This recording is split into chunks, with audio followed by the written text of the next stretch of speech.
Many people see Andrew Jackson on U.S. currency and assume he was a great president. In reality, Jackson was highly influential, but that does not necessarily mean he was an exceptional leader. When Jackson took office, America was undergoing a major political transformation. This was the era when the modern party system, as we recognize it today, began to take shape.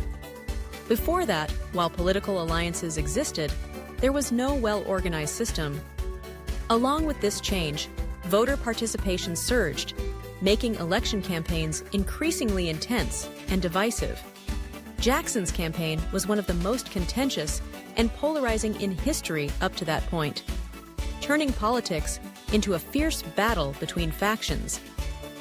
Jackson positioned himself as a champion of the common white man and presented himself as a different kind of leader. Before him, many presidents believed that Congress represented the people. However, Jackson argued otherwise. He claimed that only the president truly represented the entire population, as he was the only official elected by all citizens. This belief allowed him to expand presidential power to unprecedented levels and fundamentally changed how Americans viewed the role of the presidency.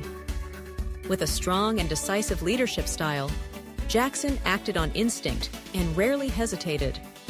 He governed like a military general, applying a command and execute approach to American democracy. While this style was effective in some ways, especially with the broad public support he enjoyed, it also posed serious constitutional challenges and weakened key governmental institutions. Many of Jackson's policies had severe consequences, particularly his efforts to disenfranchise minority groups.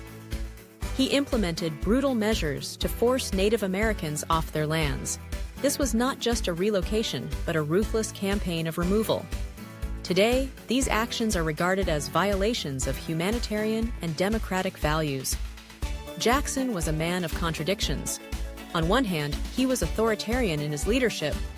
On the other, he symbolized the expansion of American democracy. His presidency motivated more ordinary citizens to participate in politics than ever before. Assessing Jackson's legacy remains a complex issue. For some, a strong, decisive leader is exactly what the country needs. But for those who believe a leader should uphold moral principles and democratic values, Jackson's presidency is deeply controversial. If being a good leader means doing whatever one wants, then Jackson certainly fits the description. But if leadership requires standing for higher values, then his presidency leaves a dark stain on American history. Thanks for watching.